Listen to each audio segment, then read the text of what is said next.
Just as long as you I'd like to make a few comments to the audience before we turn the camera on. Just please.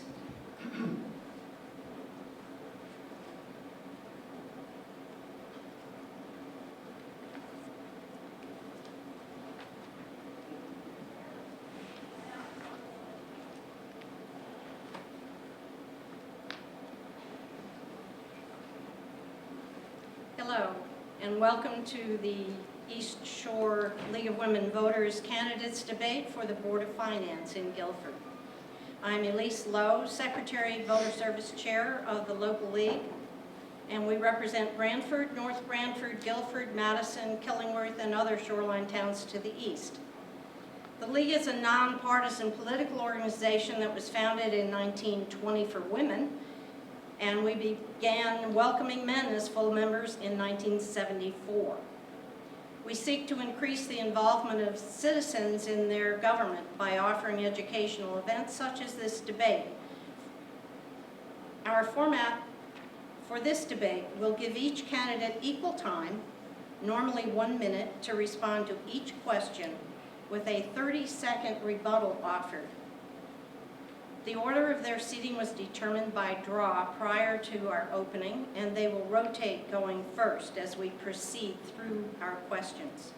If the audience would like to submit questions to us in the meantime, there are cards available, and if you'll just raise your hand if you've written a question, and our usher will pick it up, and they will be screened for appropriateness before they're read by our moderator.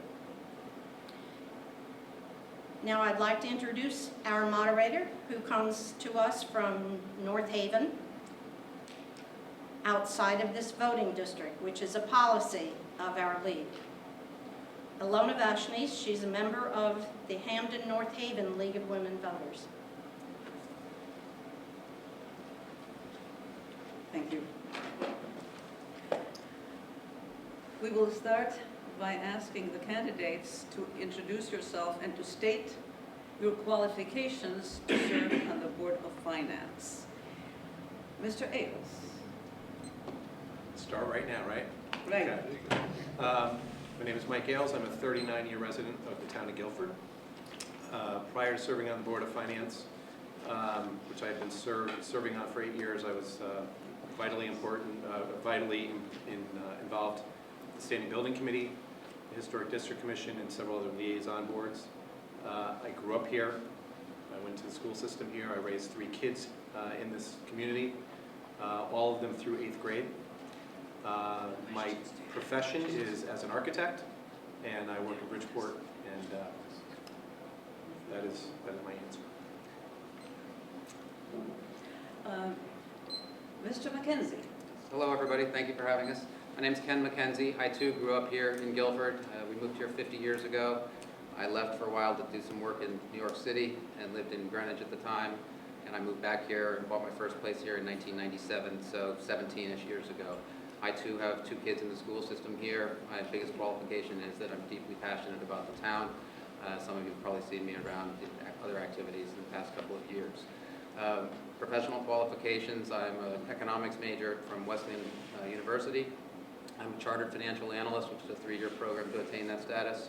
And I have held relevant senior financial management positions at many bulge bracket firms in New York City, such as Payne Weber, Solomon Brothers, Citigroup, and J.P. Morgan.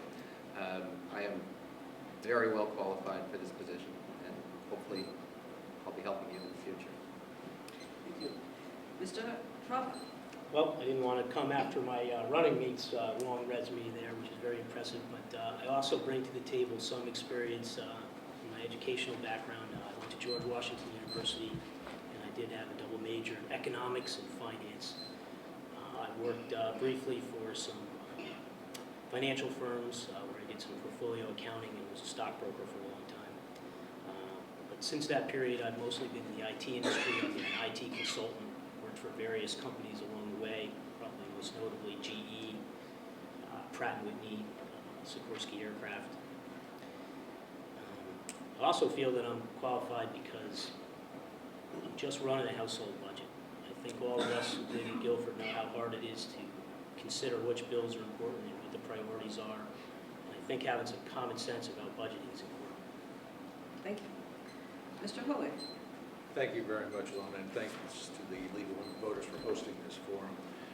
I also want to thank the other candidates for their willingness to engage in this volunteer effort that our community so strongly relies on. I have been on the Board of Finance for 24 years. So there are some who are contending that's too long if you read the local newspapers. I think it has given me a perspective and a knowledge base that few people can compete with. I share a couple of things with my running mates. I am also a Wesleyan University graduate, political science, but not economics. And I'm in the IT field. I work for an IT service provider here in the state of Connecticut as Vice President and Director of Operations. My wife Cheryl and I have raised 3 children in this community. They're all grown. Unfortunately, none of them had the opportunity to walk the halls of our beautiful new high school, which I'm proud to have been an influential member in making happen in this community. Thank you. The question will be, the same question will be posed to all of the candidates, and the candidates may respond to the other candidates. How can you help Guilford residents by being on the Board of Finance? Mr. Ailes. I think most importantly that the way to do that is to really look at the value of the services that we provide in the town. I do believe that I've seen numerous indications about scrutinizing our expenditures, looking at our revenues. I think that we do that, but we do definitely have to get a better sense and get out there better in terms of what it is that we're doing and the value that we provide, and how the taxes are being spent is incredibly important, because if you're not involved in this on a regular basis, which I have been for the last 8 years, there is a perception that people don't know how the taxes are being used, and I think we have a very good understanding of that. The word does have to get out more, how we do that, but I'm very confident that I'm willing to talk to anybody at any time about how those are spent. Thank you. Mr. McKenzie, how can you help Guilford residents by being on the Board of Finance? Three ways. I'm not going to be able to have time to get into all of them, so I'll double back later. One is with my experience. I'm very good at numbers, have a strong affinity for numbers, and will be able to go deeply into the numbers and provide granular detail to all of the residents in town so that you know how our money's being spent, why it's being spent, and where it's being spent. 2, I'll provide you with significantly more transparency than is currently provided. Everybody here does a great job, and they all deserve to be thanked for the role they play. And lastly is taxes. The state of Connecticut has a budget. Malloy announced $118 million in budget cuts and said that programs that deserve to be saved are going to have to be cut. That was just this week. A lot of people are saying that people like myself come in and say it's so easy to say you're going to cut taxes. It is easy to say, but you're right, it's very hard to do. I don't have the answers, but I do have the tools. The last thing I want to do is cut services in this town. We have great services. I think we should continue to provide those services. At the rate we've been going, we will have a mill rate of 40 in 20 years and 60. It's 40 in 10 years and 60 in 20 years. Thank you. Mr. Trotta, how can you help Guilford residents by being on the Board of Finance? Very glad you asked me that question, Alona, because our taxpayer has been squeezed for many years. Over the last 10 years, taxpayers in Guilford have seen their taxes increase by almost 50%. They've seen their home values fall by about 21%. They've seen the state fail to help us and cut aid to our town in that 10-year period by about half. The taxpayer needs someone to stand up for them. I consider myself a watchdog for the taxpayers on this board. During my term, I'm the only Board of Finance member at this table that's had the courage and conviction to actually vote no to increases in spending and taxes. Given the opportunity to serve again, I will continue to work diligently and responsibly to minimize the tax burden on all Guilford residents. And I believe that we can do this. I believe that me and my running mate can do this by embracing the fiscal culture of our party, which is characterized by cost effectiveness, long-term thinking versus short-term thinking, Thank you. appropriate amount of restraint. Thank you. It leads to property owners getting a greater value for their tax Thank you. dollar. Mr. Hoyt, how can you help Guilford by being on the Board of Finance? I'm going to break this down into a couple of ways. I think the first is to continue the work that I've done to protect the investment that this community has made in a variety of areas in this town. You may not know it, but Guilford is ranked 22nd in per capita income in this state. Our equalized mill rate, however, is 124th. That divergence is a very good thing. Equalized mill rate, for those who understand it, talks to the taxation per value of property within a community. So here we are at per capita income at 22% and equalized mill rate at 124th, way down the list. I think mostly it's my approach. I am measured, I am honest, I am open. As chair, I've given everybody the opportunity to voice their opinions, and for one reason. Ken will understand this. Having gone to Wesleyan, I was never the smartest guy in the room. Never. And there were always people I could learn from. There were Thank you. things I could learn from what other people think. Thank you. Rebuttal. All right. So, Mr. Mr. Hoyt, I know you've offered a great deal of service to this community, but when you talk about the tax rates in Connecticut, and you say that our equalized mill rate is 124th, that is a positive showing in Connecticut, but Connecticut is still one of the most highly taxed states in the country. And I don't know if that really is an excellent measure of how competitive our town is, especially nationally. May I have a rebuttal to that? I have a rebuttal. Mr. Ailes, did you want to? I do want to, I was going to actually do a rebuttal just before you did, but my rebuttal is, what we're hearing is a lot of comments about state and outside influences. And as much as those are challenges, what we're responsible for is very much localized and how we are able to influence and able to implement value in this community that are beyond our outside forces. And I think that we're always cognizant of it, but there's not always something that we can do about those outside forces. We are trying on all Thank different you. sides. Thank you. Mine's not so much a rebuttal as a clarification. I agree with everything you just said, Matt. I believe that our equalized mill rate is at the we're number 50, not on number 124. In the report I looked at last night, it said we were 50. So it's splitting hairs. if you Was that the compare OPM? reports. Was that the I think OPM it's a report? Moody's. It's a Moody's. Yeah, Well, the OPM report is where I pulled my data from. it is from the same place. Yeah. Mr. Hoyt. Jonathan, I think we're running for the Board of Finance in Guilford. We're not running for the Board of Finance Not in sure. Texas. Texas. Just wait a minute. Only one person talking, please. And I think it is fair to evaluate Guilford's performance against the universe that we live in, which is the state of Connecticut. Yes, we live in the United States, but the basis for what Guilford folks should be looking at is how do we do things versus our neighbors to the east in Madison, where we do significantly better on a number of indicators. May I ask whether everybody can hear or whether, no, I think, Speak up. please talk a We're going to lot have to louder. shout. A lot louder, yes. Anybody else want to comment? Mr. Just to follow up on their two comments with each other, one thing I don't entirely agree with you, Matt, and that is because Connecticut right now, if you look at our overall pension plan, we're 50% funded overall, behind only Illinois and Kentucky, and I agree, I'm talking about other states. The problem with that is that eventually it leads to higher taxation and lower services at the state level. And the state level, we receive benefits from the state, so ultimately that result in reduced handouts from the state down to us. Additionally, hundreds of people that I got to know 2 years ago Thank have you. left town because of taxes. Thank So you. it is a problem. I understand what you're saying, but we do Thank have you. a potential problem. Mr. Hart. The largest concern that I have, pardon me? The largest concern I have is what value do the taxpayers get for their taxes in this community? The economic indicators that I've talked about. We have a school district that I think in our DIRG, There's only one community in the top 2 DERGs in the state, and those are the most wealthy communities. There's only one community that spends less than us and does better on the standardized testing.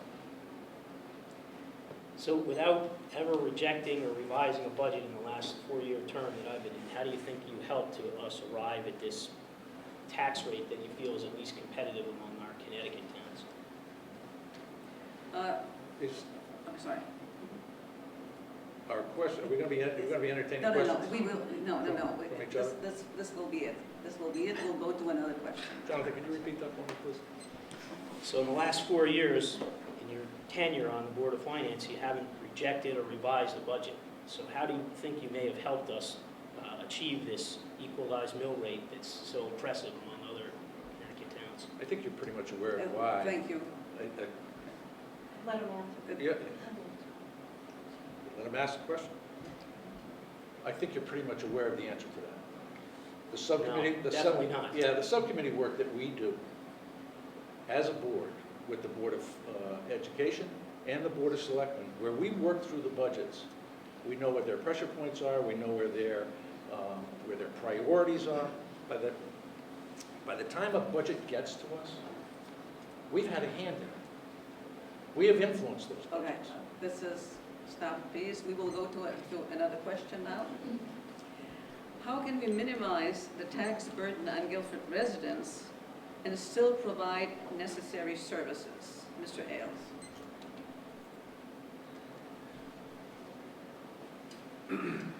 How would we minimize? I think that we rely largely on the Board of Selectmen and the Board of Education to craft budgets that are responsible. And we are always looking for minimalization of what those expenditures are. I will say what I said before, which is that there are certainly outside forces that affect what our taxes are, and I believe that we need to, we're going to continue to be cognizant on that. Can you repeat the question, please? The question is, how can we minimize the tax burden on Guilford residents and still provide necessary services? I don't have all the answers. I think these guys have done a great job for the past 24 years. The problem is we've had 24 years of budget increases, and if we continue to increase at the 3.58% rate that we've been going at, it's actually 3.85 on a 20-year basis. As I said, we're going to be at 40 mills and then 60 mills. So now is the time to have somebody like myself who has financial acumen and is good with numbers to sit down and figure out how we can cut costs and save money without reducing services, so that we don't end up in a situation wherein we are forced to cut programs 10 or 15 or 20 years from now.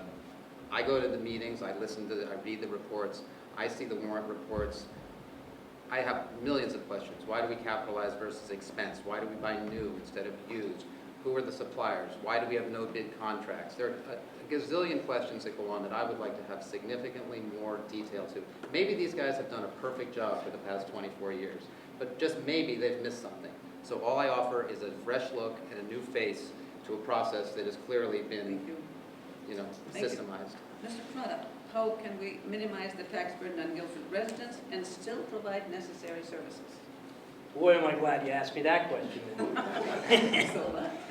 I think that it's really the culture of my party, and I believe that culture is the appropriate measure of restraint, to look for cost effectiveness and long-term thinking over short-term thinking. I'm not going to have enough time to probably give you a lot of examples, but one example of a initiative that came from our party was to move the workers in our town from a defined benefit program to a defined contribution retirement program. And this particular change is not a short-term measure, because you probably will not see the savings in the budget for years to come. But because our party is looking for every dollar and every way to make government run more efficiently, Guilford will see the benefits of this initiative for decades. That's just one example.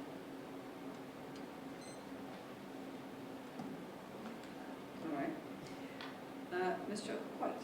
We've heard several good suggestions on how to minimize the burden on taxpayers. Hold it, And please. the effective way of doing that is, as Mike said, you have to approach these budgets with a degree of reasonableness. I have heard people say, we should keep a 0% increase in spending. What does that mean? How many teachers? How many policemen? How many firemen? How many Meals on Wheels? When people say 0% increases, it's real, because the money has to come from somewhere.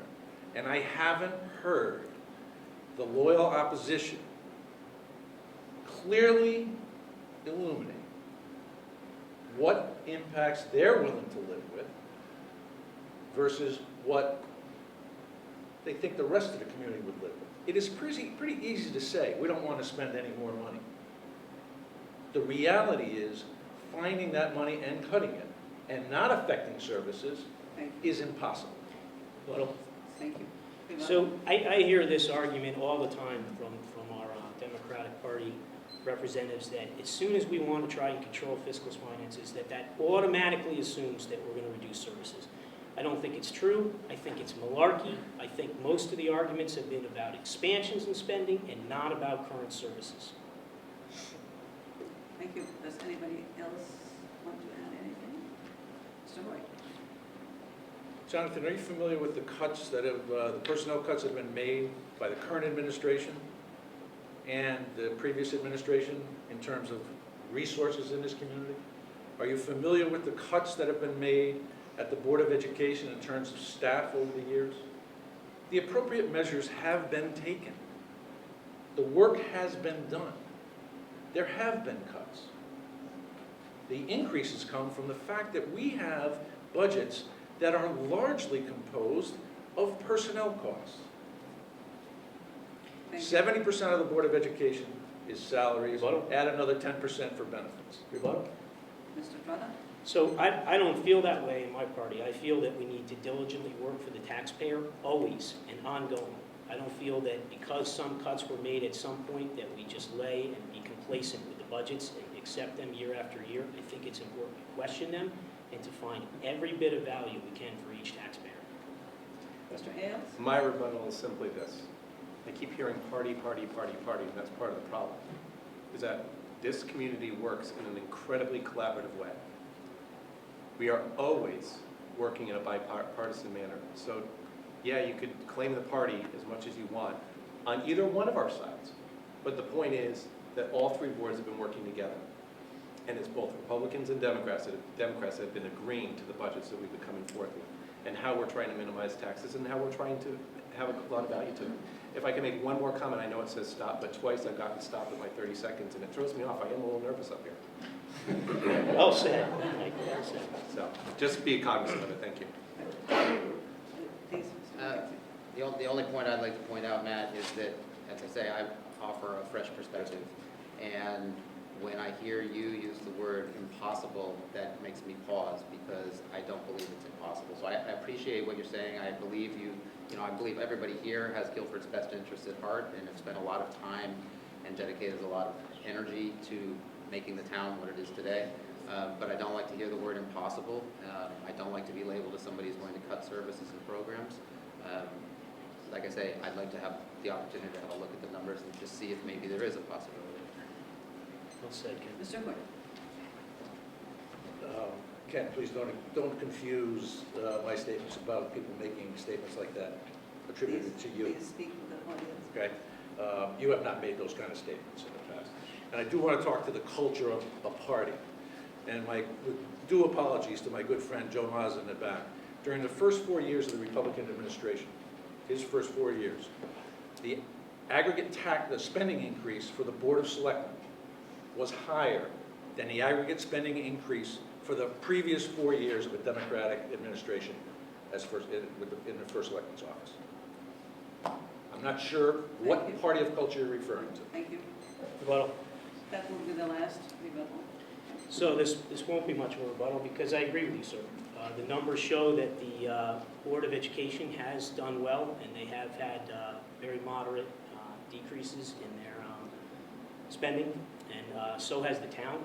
The town had actually done fantastically well in this last budget, where their operating budget actually came in 2% lower. So it is good to see that the Board of Education and the Board of Selectmen are doing their job, and they're looking at fiscal responsibility in a serious way. But I'm talking about our actions on the Board of Finance. Why aren't we making revisions? Why aren't we working harder for the taxpayer? Some people would really like you to speak louder, all of you. So please kindly speak louder. Can we get much louder? Yeah, oh, it's It's the air the blower, conditioning. it's the blower, Air conditioning lower. Okay. Now, you've had some warm-up questions. Now you'll get a 2-minute question, right? So the question is, do you think the current relative budget allotments to the various departments are appropriate? Or would you favor increasing or decreasing certain ones? If so, please be specific. Mr. McKenzie will start this time.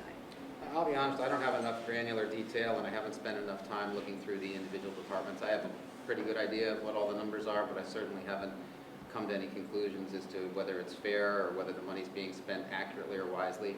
When I look at the warrant reports, I do see a lot of expenses for supplies. I see a lot of copier maintenance contracts.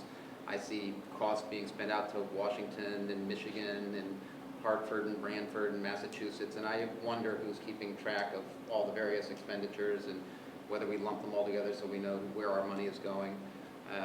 Until I get in and really go through the numbers, it would be inappropriate for me to give any specific answer to that. Mr. Franca, would you like me to repeat the question, or you? No, that's all right.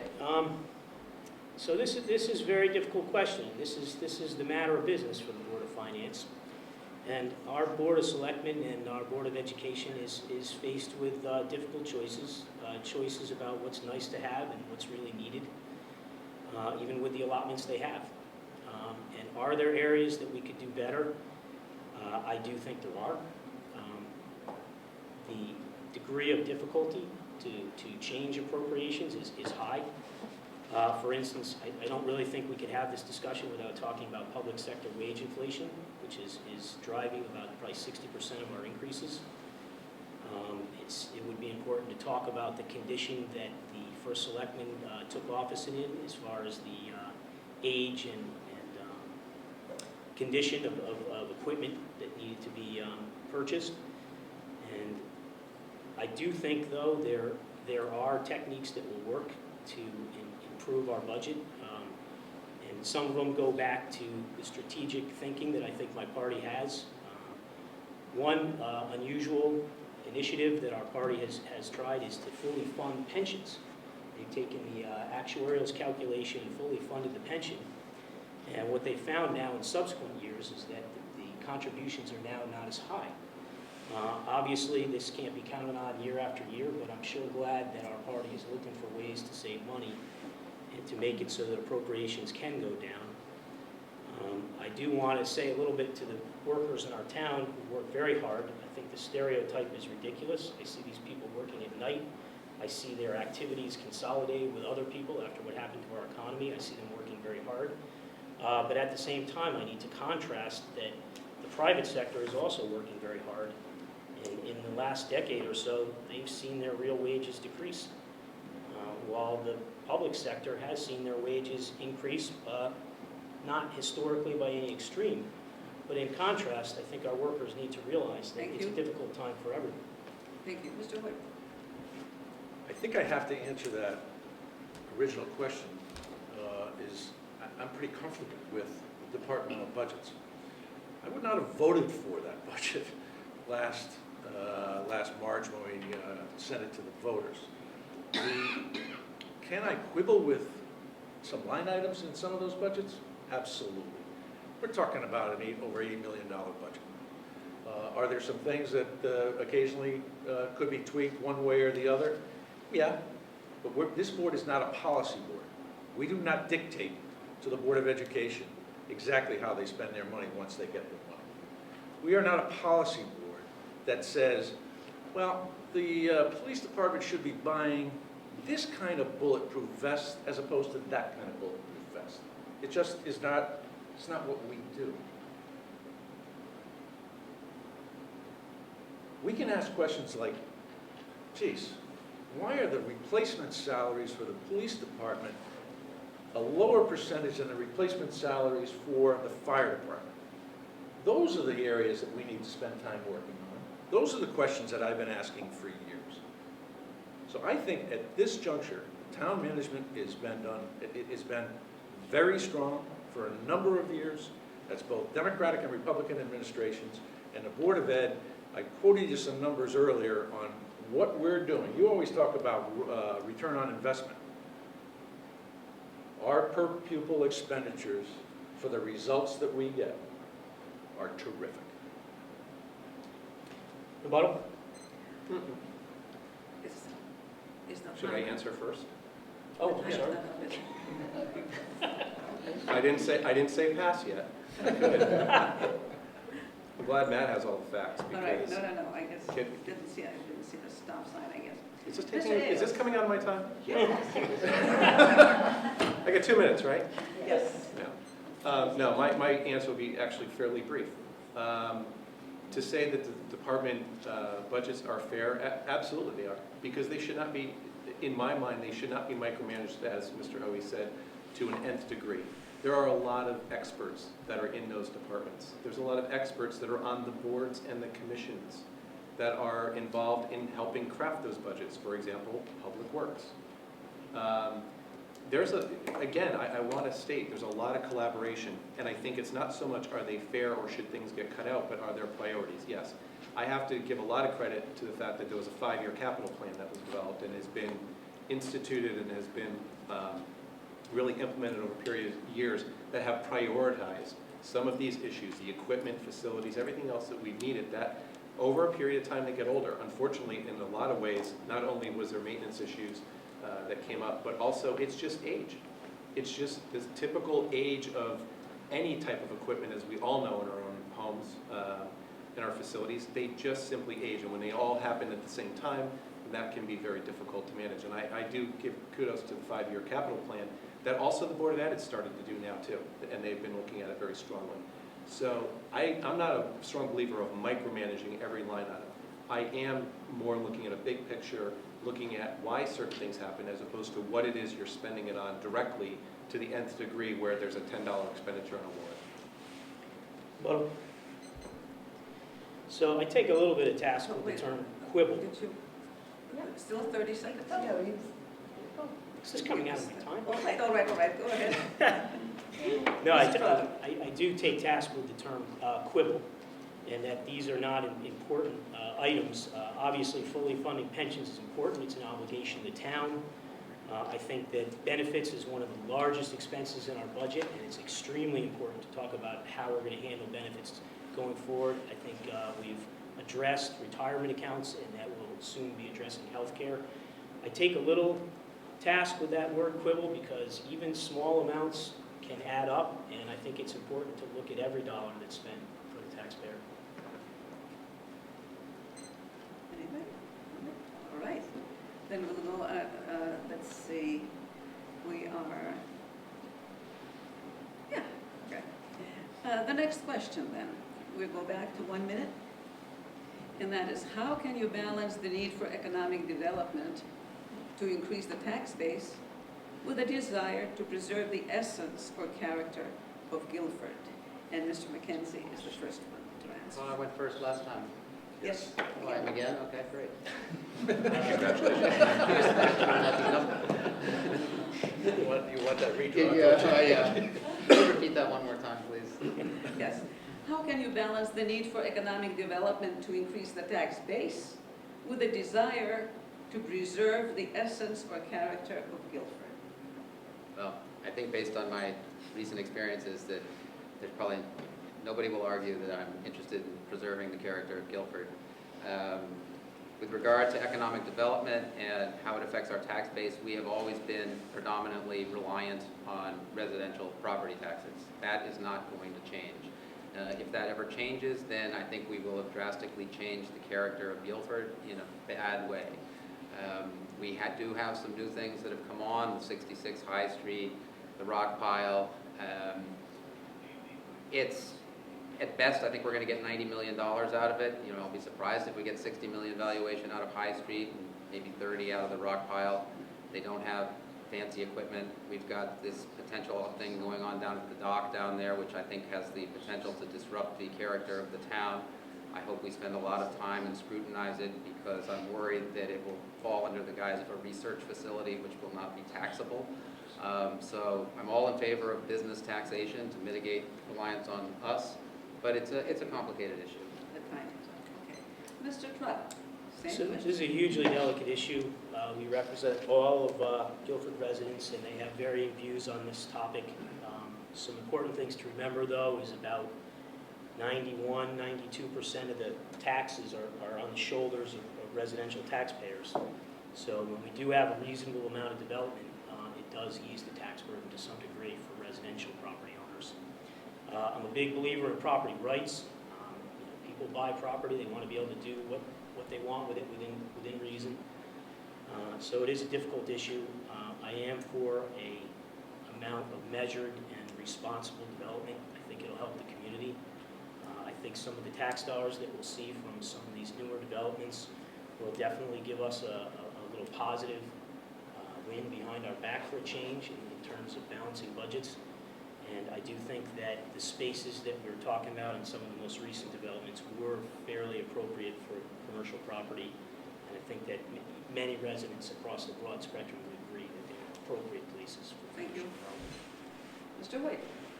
I'm going to agree with Ken wholeheartedly. We're not going to move the dial on the difference, the relative proportion of residential tax versus commercial tax. I believe at one point, Ken, you and I had a conversation where you said in order to really move the dial, we'd need another 6 or 7 shopping centers the size of the one that we currently have where Big Y is today. That's just not going to happen, and I agree with you.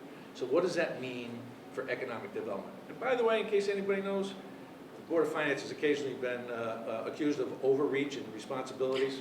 We're not responsible for economic development, but this man's opinion is economic development means doing more for the businesses that are in town today, promoting businesses that create economic opportunity for our residents, not necessarily change the dial one way or another on the percentage of business versus residential taxes. Thank you. Mr. Ailes? Yeah, I was going to, I am in agreement. This is not really, in my mind, a purview of the Board of Finance. However, I can say, in agreement with what I've heard about, a lot of economic development in the town of Guilford is going to be needed to do anything to adjust the dial. It needs to be targeted. We have an incredibly good economic development committee, a couple of people in the audience. So I would rely on them to do a lot of the heavy work. I know the Board of Selectmen also, and our first selectman is a great cheerleader for our community. So I would simply say that it needs to be targeted. I think we're moving in the right direction, but to do a wholehearted, quantitative shift to larger economic means and development is just not what we would want in the character of in Guilford, simply. Thank you. Mr. McKenzie? To Mike's point, this isn't really a Board of Finance question, but it is in that going forward, the town must figure out a way to reduce costs and/or increase revenues, and ideally a combination of both. And you have to do it in a way that allows you to continue to provide the goods and services that we've become accustomed to, without cutting services and programs for anybody. I have a further comment. Mr. Trout?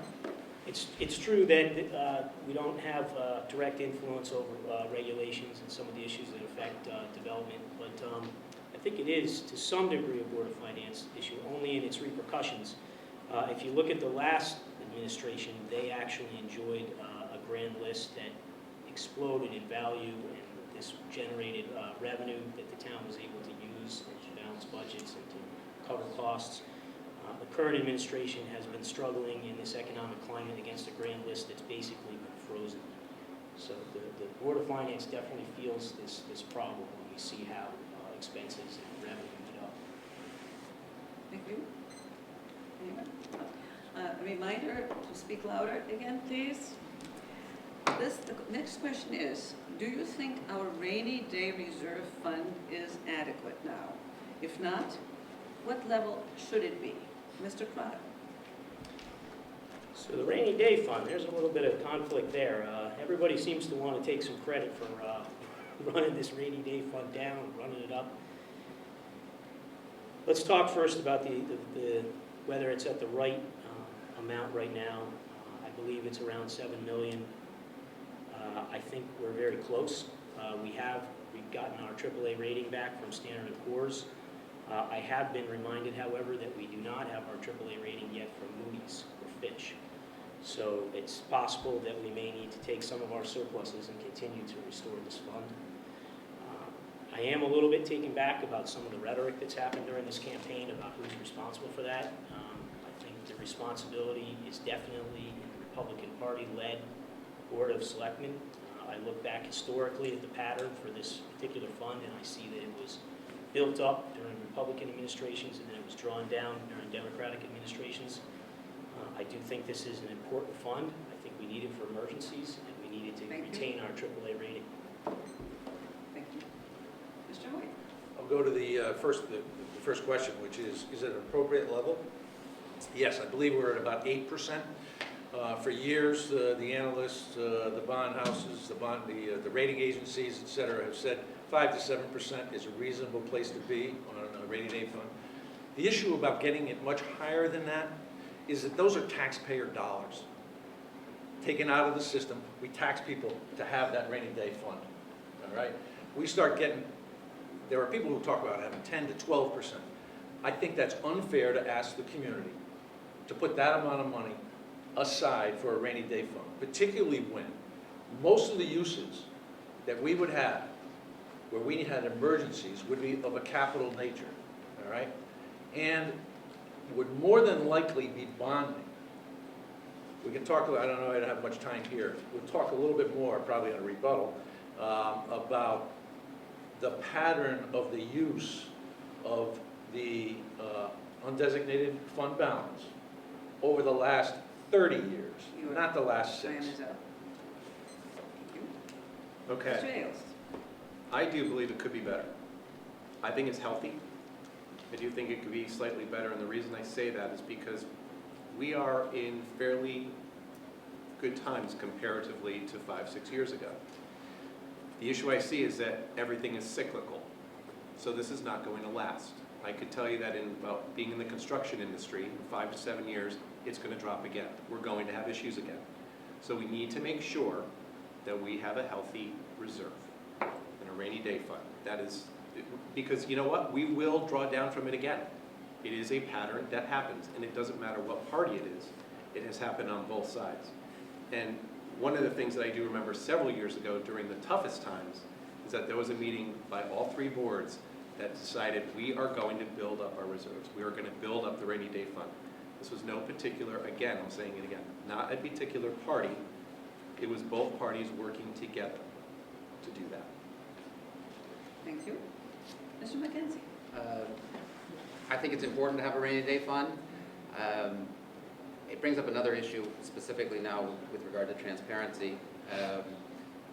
It's the way we go about doing it. Mike, in your YouTube video at minute 18 and a half, you twice mentioned that you, meaning the Democratic majority on this board, had a plan, a 5-year plan to restore the rainy day fund.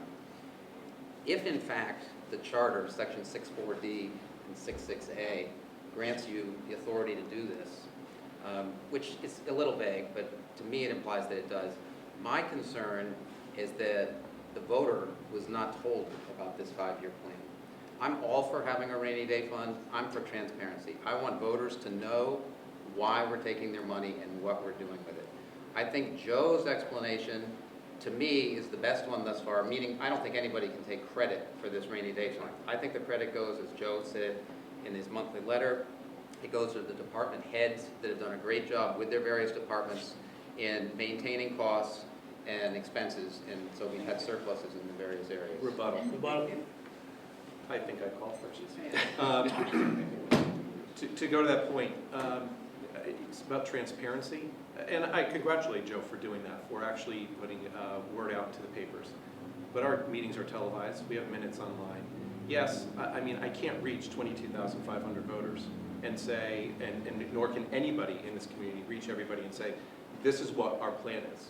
But it is simply, the boards came together and we've been talking about it for a very long time, and every single end of the year, when we look at our budget, we say, hey, we're putting back in, and we talk very specifically about the fact that we are doing this and why we're doing it, and it has led to some great savings in the high Thank school you. and the bonding. Thank you. Mr. Trotter? So just first, I believe Mr. Hoy made a point that we should not be taxing to restore the, Louder, please. I believe Mr. Hoy was making a point that we shouldn't be taxing to restore the rainy day fund. I don't believe we were. He also participated in a fund balance policy when he was on the Board of Finance, which was drafted, which said that it was necessary to restore this fund as an element of sound fiscal management, which I agree with. I think this fund was actually restored because we ran surpluses in the budget. So it was actually conservative budget practices, and I think it was due to attrition in the police department, actually, which is almost impossible to budget for. Anybody else? Mr. McKenzie? I've already, I'll go, you go Oh, first. okay, Mr. Hoy. Just a quick point of clarification. I didn't say that I'm against taxing full to build up the rainy day fund. My question is, at what point is enough enough? How much more should we ask our taxpayers to pay? And then the next question is, if to take our bond rating to AA+ to AA, can somebody tell me what the advantage is relative to the number of basis points we're going to get off when we go to the bond market? And is it worth keeping more money on the sidelines to get another couple of basis points on bonding? So that's my question. Thank you, Mr. McKenzie. I agree entirely that it is rather de minimis. But having said that, I really don't understand, and we talk about partisanship, why we send out these flyers. You know, I understand you guys want to get the vote out, but doubled the fund balance and awarded a top AAA bond rating for Guilford. The reality is that we've only issued $11 million in paper with a AAA rating, and that's a rating from S&P, which doesn't really count in Muniland. Muniland relies on Moody's and Fitch primarily. Fitch has us at AA+, and Moody's has us at AA. Very solid ratings. There is nothing wrong with that. And it's great to have a reserve account. But to go out and boast about getting a AAA rating when we really don't have one, A, and B, to talk about doubling the fund balance is misleading.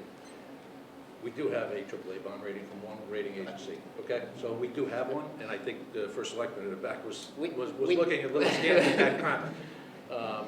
In terms of boasting or taking credit for things, I think we can all take credit for those things happening. You heard a minute ago that that plan was adopted by the Board of Finance, the Board of Education, and the Board of Selectmen. It wasn't just the Board of Selectmen. This was a community-wide effort to do that. And yes, sometimes the quarterback gets credit for a win when he doesn't play well. We have been on the Board of Finance, I have been on the Board of Finance during the time when fund balance went down, fund balance went back up. Thank you. Rebuttal? Mr. McKenzie? I just think that's just a little bit of a mischaracterization. I mean, I sat here 4 years ago at these debates, and I made this rainy day fund an issue that had been drawn down, and I just think it's unfair to take credit for it after drawing it down, just because you realize it after the fact, and then now it's been through good budgeting, surpluses have restored it to take credit for that. I can't understand that. Shall we proceed to the next question? How is the town adjusting its medical benefits to meet growing costs with the introduction of the Affordable Care Act? First answer comes from Mr. Trotter. So this is definitely an issue that's facing the board. It'll face us over this next term. Somewhere around 2018, it's very possible that the Affordable Care Act will levy a tax on the health plans that we have for our town workers, and the tax is pretty hefty right now at 40%, and it's very likely that our town plans will be categorized as Cadillac health plans. This is a problem facing all of Guilford, and even earlier in my term, I've brought this up at some of the budget hearings that it's coming. I think it's a real issue, and I think that we possibly need to look at health care plans the way we looked at the retirement plans, And realize that in this day and age that we may not be able to provide such luxurious health plans to town workers. Could you repeat the full question, please? Yes. How is the town adjusting its medical benefits to meet growing costs with the introduction of the Affordable Care Act? I think the answer to that is in the contracts that have been recently negotiated by the Board of Education and by the Board of Selectmen. It's really not a Board of Finance purview, and that question is probably best asked of the Board of Selectmen and the Board of Education. But what I will say is, there has been I have had conversations with this first selectman, the previous first selectman, about making sure that the employees have gotten a greater share in their healthcare costs, to get it closer to matching what happens in the private sector. And each contract that I've seen over the past 8 to 10 years has included some kind of escalation in the co-payment, not co-payment, but the premium share for each of our employees. Relative to the Affordable Care Act, there are a lot of people who say that there'll be a legislative fix to take care of the Cadillac tax by the time we get there. Can we do anything about that at this point? No. Mr. Ailes? I have to admit, this is not my exact level or area of expertise. I was going to say the same thing regarding contracts, though. I do know that we, as far as all of the labor contracts that are negotiated, are trying to create a better, so to speak, area that what we're trying to do is do exactly what Matt said, and that is simply make sure that the benefits are in a place or a reduction for the actual staff. In terms of this is one, as I told you, this is not the one I'm comfortable with. So as far as just the overall The co-payments? the co-payments, yeah.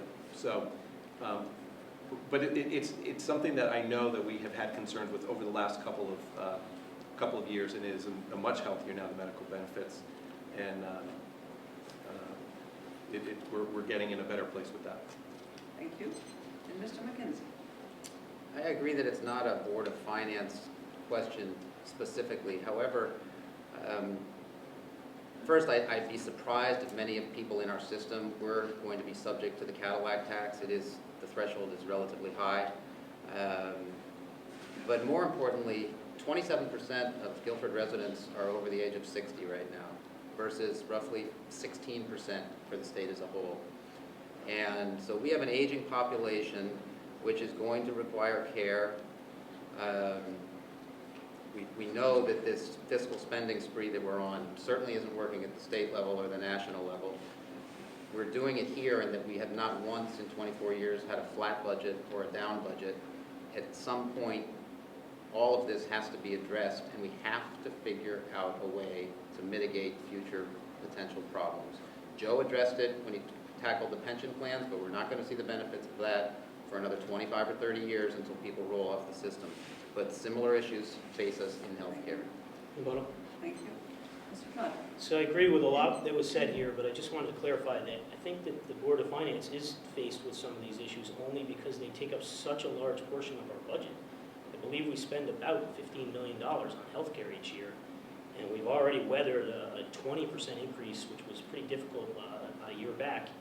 And if we're going to run into another significant increase, that is going to affect our taxes. And I think it's an issue that all of us need to be concerned about, Board of Selectmen, Board of Education, and the Board of Finance. Just for the record, we have not had 20% increases in healthcare costs over the last few years.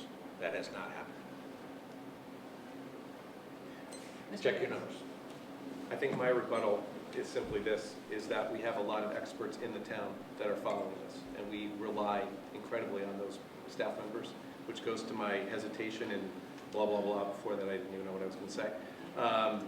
But those experts are the ones that we are relying on. And although I'm not an expert in a lot of the speak when it comes to healthcare, we are seeing the figures monthly, and we're tracking them and relying on a lot of very good staff, and whether it's human resources or finance, that are looking at those.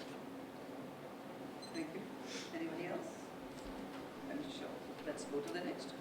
Question.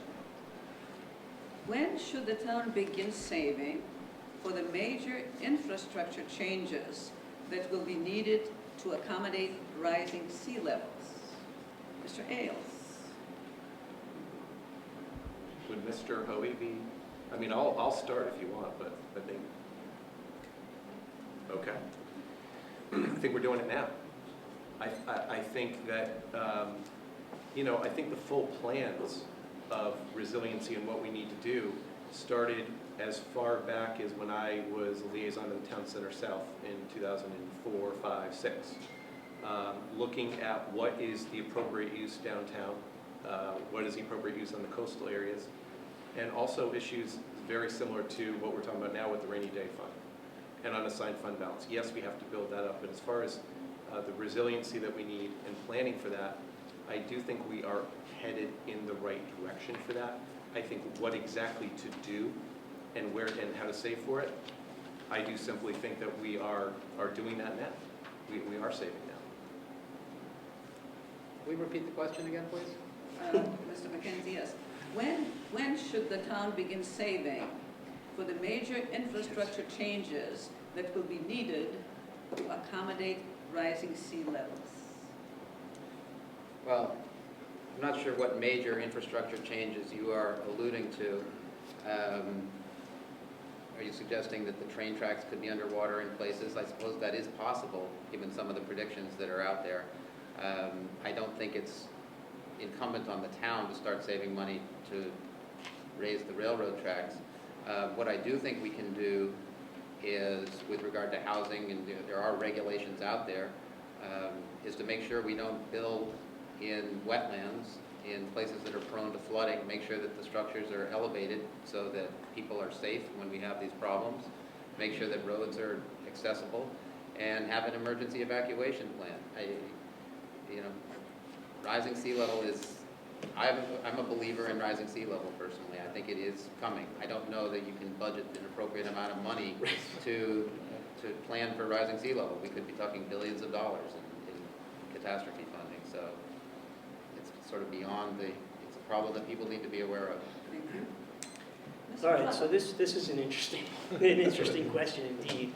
I will give to Matt's comments earlier that maybe we are getting off the topic of Board of Finance business. I'm not sure how much we budget for now for rising sea level, but I do actually think this is an important question for residents. I don't necessarily think it's a Board of Finance matter, but I think some regulations are coming our way by way of really the flood insurance regulations, and it's requiring some homeowners to put their houses on stilts or to raise the floor level of their houses.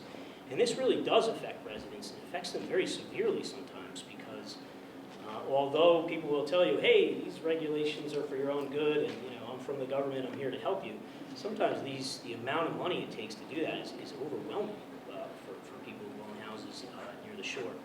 So it's a delicate balance between danger and risk and what's appropriate. It's hard for me to determine and look at a homeowner and say, listen, if you don't do this, you're going to be swimming around in your kitchen. It's very hard for me to say that. Thank you. Mr. Hoy? I've had the luxury of reading the Coastal Resilience Plan that so many volunteers in this town put together. And there is no way we can save enough to accommodate what could potentially happen over the next 25, 50, 100 years. We are already doing some things. We are raising road beds already in certain areas with capital dollars that you approved. So we've already done that. My biggest concern is that some of the most vulnerable areas in this community produce some of the highest amount of taxes in the community. If they're cut off, well, maybe they become thimble islands, but they certainly are not going to be accessible. We're already, members of this community, including the administration, are already working with state and federal officials in terms of, with this Coastal Resilience Plan, to identify the appropriate steps to take to mitigate sea level rise in the near term. Mr. Trotter? More of a clarification than a rebuttal. I would just say that some of our tax dollars have gone to raise roads because of the situation we've had with hurricanes, I would say. More than Sea level rise. Mr. Ailes, did you want to add something? No, No, okay. Mr. Hood? Jonathan, we're going to agree to disagree on this, but there is money or there's been spent to raise road levels that was not related to just the hurricane. Take a look at the coastal resilience plan and take a look at the budget that we approved last April. Fair enough. Shall we go to the next question then? Guilford has brought special ed in-house to save money. Will you examine the costs of the program after it has been fully implemented, including worker comp? Costs of consultants brought in from ACES and other sources, and reevaluate whether the program in-house works? And the question goes to Mr. Ailes. I'm just going right, okay, here we go again. Well, if you watch the Board of Finance meetings, unless you want to go second. All right. We might say the same thing. If you watch the Board of Finance meetings, you know that we do have a couple of people on the Board of Finance that are questioning special ed all the time, and they do a fantastic job of it. One of them is sitting at this table. It is Mr. Trotta, and it's also Mr. Gammerman, who seem to talk a lot and ask a lot of questions about special ed. What the Board of Ed did a couple of years ago and bringing special ed back in has been phenomenal. We continue to track it. The superintendent continually, regularly provides us with information about how we're doing, not just year to year, but how we would have done if we didn't bring special ed back in. So I think as we continue to monitor it, there are towns that it took 15 years to fully look at how this was implemented and how it shook out. I believe Simsbury is the town that continues to be brought up at our meetings. I hope it doesn't take 15 years to fully look at it, but Thank you. we're about 3 or 4 now. Thank you. Mr. McKenzie? I believe the question is whether or not I would look at the numbers.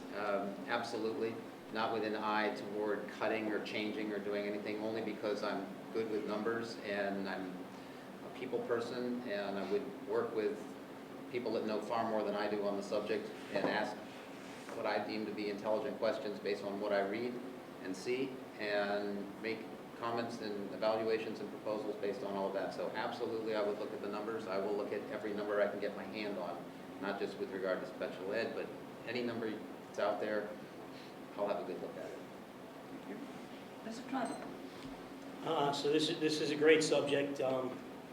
These costs for special ed are important. It's a really delicate matter. If you have some fellow residents who have special need children, it's an important service that we provide, and to walk a mile in their shoes.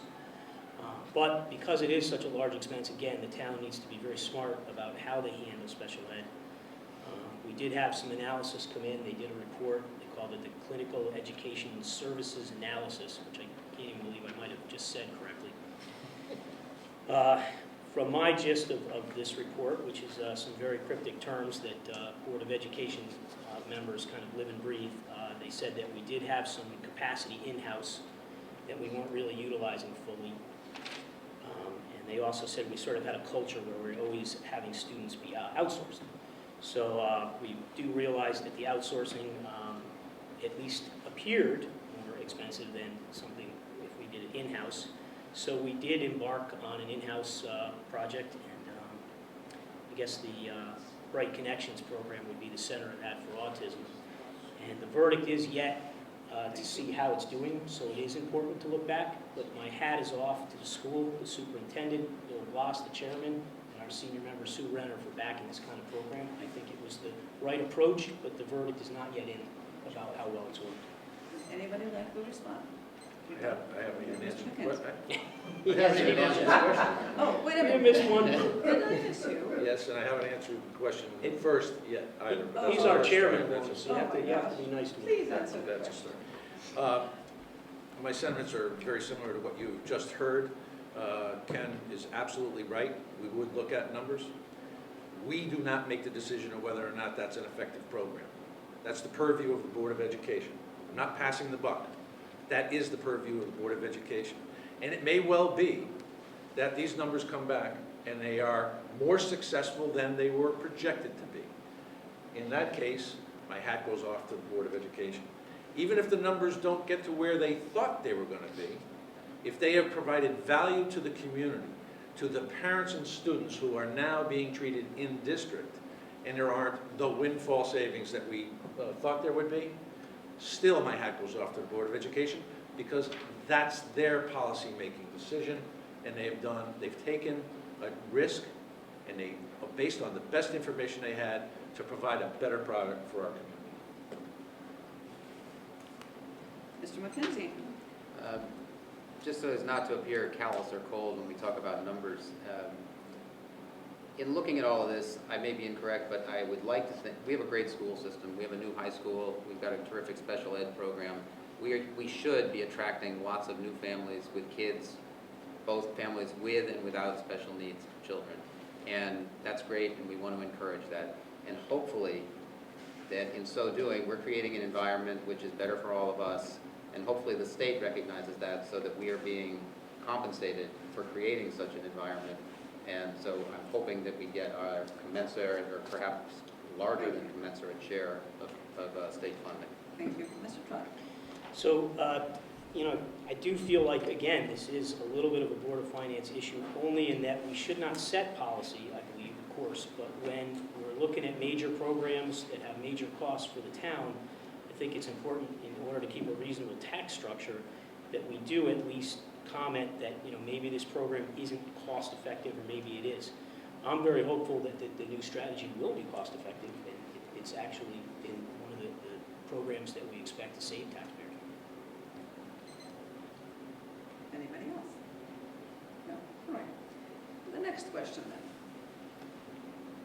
Will you suggest making changes to the budget process or any other Board of Finance procedure, even if it means amending the town charter? Mr. McKenzie? Absolutely. I was thinking of this today, actually, on my way over here. Wouldn't it be nice if the four of us could all be elected, and we wouldn't have to sit here and squabble over these things? And, you know, wouldn't it be nice if it wasn't, you all claim there's no partisanship and that you're all bipartisan, but in reality, the bipartisan activities that take place in your meetings and when you're with your 1 or 2 or 3 people. But the independent people in town and the people that aren't on the boards and commissions aren't really part of the process. And so would it be problematic if the 4 of us, so we had 4 Republicans and 4 Democrats on the board, why would that be such a bad thing? If it's truly a bipartisan group of individuals, then we should be able to arrive at consensus without having an odd number of people. We should smart people, we should get together, we should be able to prevail and come up with a solution that meets the needs and demands of the town. It's unfortunate that more people aren't coming forward and getting involved. I know we have loads of volunteers on boards and commissions, and that's great. So, yes, absolutely, the answer to your question. Mr. Trotter? That's an interesting thought. I guess we could all just We quit. could all do it together go and home, have fun. Maybe just relax. I can't say I've given this a lot of thought, so briefly, I will say that my current understanding of all the regulations is that the Board of Finance does have the power to make line-by-line revisions to the town budget. I guess it's interesting that they do not have similar authority with the Board of Education. I do think that we need to remain a safety valve between government spending and the taxpayer. But for the most part, I believe that the voters do get to decide. And thus far, they have not decided in our party's favor, but I am here to hopefully change their mind. Mr. Could you give me the question again? Yes. Would you suggest making changes to the budget process or any other Board of Finance procedure, even if it means amending the town charter? I think the process that we have in place today works pretty well. You've heard about the bipartisan nature of the 3 boards working collaboratively together. So I think from a process standpoint and how we craft and produce a budget, I think that works pretty well. And I don't see a need to change the charter on that. Are there other areas where perhaps the charter could be changed? Again, like Jonathan, I haven't given that much thought. I think that question probably comes from somebody looking to change the authority or the power of the Board of Finance? And so I really don't get the gist of that question, but I think the process and how we develop budgets works for this community, and evidenced by the fact that 18 of the last 22 budgets, which happens to coincide with the period where I've been chair, have passed on the first referendum, which means the community seems to think that that process works pretty well. Let's see, no, Mr. Ailes? Sorry. I think it's a very interesting question, and I do believe that the process works very well now. Of course, the whole bipartisanship, you know, for a month before elections like this, you know, we all start to claim, you know, that we did this, we did that, and take ownership. The part about the, you know, getting more people involved, I have to admit, what Mr. McKenzie said made me think a little bit is, it would be nice if more than 21, did I get that right, 21 elected officials were involved in the decisions. But that would mean, do we go to an RTM type of system like Brantford does? Are we a community that's big enough that would get that volunteer level? I think it would be a good thing. But that would be a charter change, and it would get more people involved, and that would be the only reason that I would really look at that. But as far as the way things are now, until that changes, I believe that the process with the Board of Finance and how we look at budgets, and I believe it works very, very well right now. Let's see, yes. Mr. Just McKenzie? two quick things.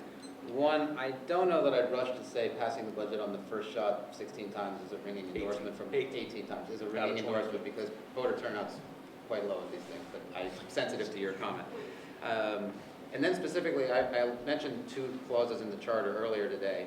I think they're actually important clauses, and I would love to have the true answer. Section 64D and 66A, and is this board, or is the Board of Finance authorized to create an undesignated, to fund an undesignated reserve account?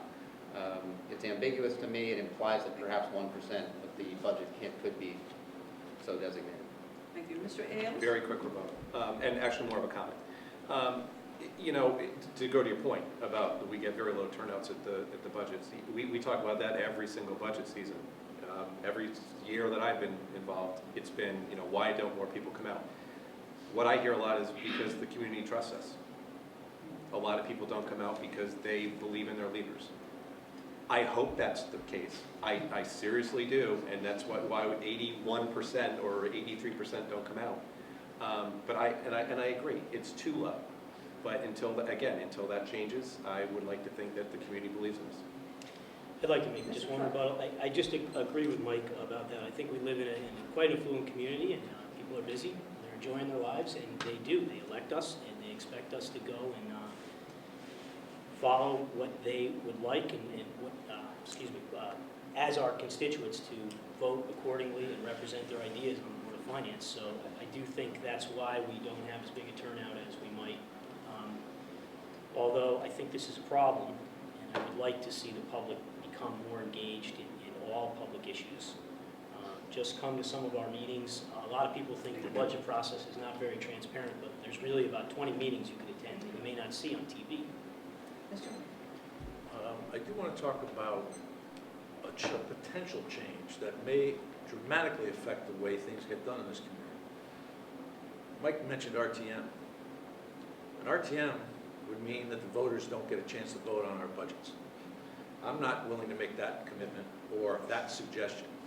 I've never been in favor of an RTM, because I think the process by which our neighbors, our friends, our fellow taxpayers have the right to say yay or nay on the thing that most dramatically affects their pocketbook, their local taxes. Thank you. Now, we have come to the final question. And after that, we'll have the closing statements. Final question. What Board of Finance issues have been important in the past? And what will be the most important issues going forward? Mr. Trevor. So I think in the past, I think when you talk to our chairman, you may get a very, very, very, very long answer, because he's been on the board, 24 years. But for me, 4 years ago, what was important was absolutely the investment in the school. I think this investment is phenomenal. I think that every public official in Guilford was behind it. I think it's an investment that's going to impact this community for not just decades, but generations. And I think it's an investment we make in the future. And I'm very happy that we're building the school. But I will remind you, it's a little bit difficult to afford it. So back 4 years ago, that was one of the important issues about how we're going to afford the school. Was concerned, of course, about the rainy day fund and how that would factor into our AAA rating and how much we pay for the interest costs for the school. We're definitely worried about the economy. Only about 7 years ago, our real estate bubble collapsed, and I think many of us still feel the effects of that. Our property value is down by as much as 20%. And I think I mixed up that health number. Yeah, I think Property they did a value little bit. numbers. I think going forward, I think we mentioned that the I healthcare think- costs are I think you are. a big issue. Time is up. Okay, Time is up. what we do with Time the is up. surpluses is probably a big issue. Your time is up. Maybe you can do a rebuttal. All right, well, thank you. Okay. Mr. Horton. I think the challenges that we've come through over the past several years, and they go back, and John, my perspective is a little bit further back than yours. They go back to the time where the pressure on seniors to stay in this community was one that needed to be addressed. Again, here's that overused term, bipartisan panel. Selectman Mazza was on that panel when the community first put the senior tax freeze together. 7 years ago, there was an issue with the funding for the employee health care. We were overspent in that account. Again, a plan was put together between the Finance Office, the Board of Selectmen, and the Board of Finance. We addressed it, we corrected it, and we are running a surplus. We've run a surplus now for the last couple of years, healthy. I will also grant you that the undesignated fund balance got to a point where it was dangerously close because we used it for the intended purpose, a rainy day fund, to keep the tax burden lower. We addressed that. I didn't do that. Joe didn't do it by himself. Mike didn't do it. Thank you. Thank you. Mr. Ailes. Well, I'd say unassigned fund balance is one of them, but we're all taking credit for it, so I'm going to skip that one. That's fine. The payment of the high school was always a concern. Continues to be a concern, but I think we're in a much better place because of all of the steps that were made many, many years ago in the 4 to 5 year range of planning for it. I'd like to say that a challenge that I've seen because of this is part of the reason that I'm involved in this community as much as I am, is the infrastructure. It's the buildings, it's the facilities.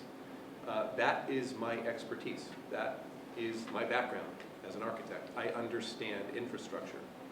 I don't apologize for the fact that I talk about capital projects all the time.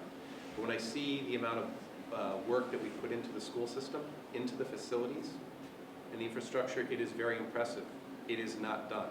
And it will continue to go on and on and on because schools that we have, with the exception of one, are in the 40 to 60-year-old range. And we have to continue to monitor that. And that I see not only as a challenge that we've had and we've addressed, but we will continue to. Thank you. Mr. McKenzie. The only comment I can make about the past is that taxes go up every single year, and at the rate they're going up, which is 3.58% for 10 years and 3.85% over 20 years, again, we're looking at mill rates of 40 and 60 and 10 and 20 years. We have to do something. Mike talks about the schools and the buildings. In the video, you said that look at the police station. It's already 20 years old. We've got 10 buildings. The other both have 10 buildings. If you mention the potential need for another school right now to people, they're going to roll over and die and head out of town. So I'm sensitive to what you're saying, and I don't disagree with it, but this town is in no position right now to contemplate putting in a new school at this moment in time. You can have your day in a minute. Going forward, we have to figure out ways to tackle the difficult issues, healthcare, and taxes. Rich people and poor people alike are getting hurt in Guilford. I've got wealthy people down on the water complaining that they're paying $80,000 a year in taxes, and maybe they can afford it, maybe they can't, but they don't like it. Poor people who can't afford it, they're leaving town. We have to make some difficult decisions because the decisions are going to become more difficult the longer we wait. Thank you. Does Wow, I have a lot to respond to that. Well, I mean, first of all, I'll make it quick. I never said new facilities. Not once, nor will I. For as long as I'm on the Board of Finance, I'm not looking at any new facilities. I'm saying we need to take care of what we have and have stewardship of them. We have some very good facilities in this, and I'm not saying rip down the town hall and let's replace it.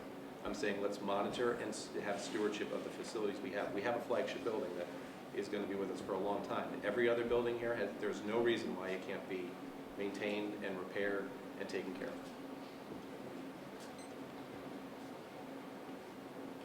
Thank you. Does anybody want to comment? No, okay. Then we have come now to the closing statements. And we'll go back to how we started. We'll start by Mr. Ailes. Oh, wait a minute. Mr. Hoy, you said you have been getting the short end. It doesn't matter. Why don't we start? All right, Mr. Hoy, yes. It doesn't matter. Again, thank you for this forum, and thank you for the honest discussion among three people that I consider friends. And thanks to the voters for taking the time to pay attention and find out whether or not we're worthy of your vote. I'm going to ask for your support for a variety of reasons. One, I think I'm the most experienced. I think I've shown tremendous leadership. I think I've shown commitment. I think I've shown an ability to work collaboratively, to build effective relationships between this board and the other boards that many other towns do not enjoy. The spirit of cooperation amongst these three boards is one that is admired and envied by many of our peer communities. There are challenges. Maintaining the strong financial position the town of Guilford is in currently. And despite what's on the literature that goes out to everybody's mailbox at this time of year, I didn't do anything by myself. My accomplishments on the Board of Finance are the result of having worked with qualified, capable, committed people on the Board of Finance, similar people on the Board of Selectmen and the Board of Education. Preserving and protecting the quality of life enjoyed by the citizens of Guilford needs continued investment in the Guilford Public Schools and the service provided by the various town departments and agencies. We need to be mindful of what they need to continue to provide what our citizens expect. We need to balance the cost of providing those exceptional services with modest spending and tax increases. And I'm not sure that we've been averaging 3.5% over that amount of those number of years, and I could take a look at it. One thing that I have always been mindful of is we don't govern for the top 5% on the socioeconomic scale. We do not govern for the bottom 5% on the socioeconomic scale. We need to be mindful of their needs. We govern for the 90% in the middle, and that's why we continue to invest in the services that our citizens expect. It is my hope that I have earned an opportunity to continue to serve my community on the Board of Finance. Thank you, and I ask for your support on November 3rd. Mr. Trout. So I'd like to thank the Women's League of Voters for hosting this debate and all their efforts to safeguard democracy, as a mission statement. I'd like to thank our moderator, Alona Bastos. Did I hack that name to pieces? I'd like to thank all the people watching on GCTV and our live audience and the people who sent in questions. I'm seeking a second term on the Board of Finance because I want to serve and protect the taxpayer. I consider myself to be a public servant, and I think it's been an honor and a privilege thus far to serve Guilford residents in this capacity. Again, during my term, I'm the only BOF member at this table who's had the courage and conviction to vote no to increases in spending and taxes. I still think our party offers a culture that leads to the maximization of taxpayers' dollars. And I think that a vote for Ken McKenzie and Trotta is the right vote. Thank you. Thank you. Mr. McKenzie. I too would like to thank the audience and the public and the League of Women Voters, Elise in particular. Thank you very much for having us here. As I mentioned before, I'm passionate about the town. I have time to volunteer and serve now. I have a strong aptitude with numbers. I have a very strong financial background. I'd like to put those skills to use to help what I think is a looming problem going forward if we continue on the path that we are on. I'm not saying cut programs or cut expenses. I'm saying perhaps just look at things a little differently than they've been looked at for the past 24 years. We've become systematic. I watch the meetings, I read the notes, and I know Matt knows what he's doing, and I know he loves the town, as do the other two people here. And we should all thank them for the time that they've served. A little change every now and then isn't the worst thing in the world. In fact, term limits wouldn't be the worst thing in the world. So I really would, a little change here would be nice. It wouldn't hurt the town. You could elect John and myself. We could have a change in party to roll over and approach finances from a slightly different perspective. I promise I'm not going to butcher things and not going to cut programs. I'm not going to put people out on the street. I'm simply hoping to look at things in a different way. What if they've left some stone unturned? What if? Maybe they haven't. Maybe they've done a perfect job for the past 24 years, and maybe I'll get in there, and if I can't figure out a way to get anything done, I'll be the first to admit it, and I'll say, walk away if you want me to walk away. But all I can do is give you my time and my energy and my passion and my skills with numbers and finance in particular, and hopefully we can avoid any potential problems that could arise in the future. Thank you again. Thank you. Mr. Ailes, you have the last word. 2 minutes still, right? Right, 2 minutes. League of Women Voters, thank you very much. It's always, although it's a little bit nerve-wracking, I think for all of us, it's always somewhat enlightening to do this. The fact that there's a turnout here is very nice. The fact that there's actually people that are going to watch this video is very much appreciated. We've all said we wish more people would get involved. I think to talk about my experience in town and the number of years I've been here would be definitely repetitive, but I want to go back a little bit to my background. And I always do this because as an architect that has been educated the way I have been, we look at a big picture, we look at being collaborative. To me, this has been a great fit. This community, living here for as long as I have, raising my children here, I've always felt I'm very proud of this community. We all are. There's no doubt that we are all very proud of saying we live in the town of Guilford. But when you need to look at big picture items and look at collaboration and look at the majority being in favor, and I think Matt alluded to, the voters and the way they have voted over the past, whether it's 18 out of 22 or the last 6 in a row, whatever, however you look at it, it is difficult to get a 2,000 to 0 budget vote. That will never happen. And so you have to look at the majority, and are you doing what you need to be doing for the voters in a community? And I'm going back to a speech I gave on Friday, is that you have to look at the majority and how they look at how you expend money, how they're evaluated, how the community looks at it.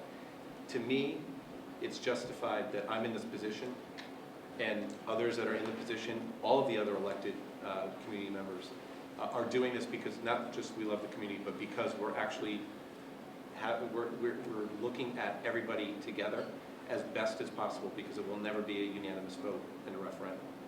And with that, I would humbly again serve for a 3rd term on the Board of Finance. On behalf of the League of Women Voters of the East Shore, I'd like to thank these 4 candidates for participating in this lively debate today. I'd also like to thank our moderator for coming from North Haven, and our local league member Suzanne Dudley for being timekeeper, and also the GCTV volunteer Patrizia Di Leonardo for operating the camera today. We hope that those here in the audience, as well as those watching on GCTV, will have learned enough to make a very informed choice on Election Day. Guilford's 5 polls will be open from 6 a.m. to 8 p.m. on Tuesday, November 3rd. Make it a social occasion and take a family member or maybe a neighbor along with you, but be sure to vote. Thank you all for listening.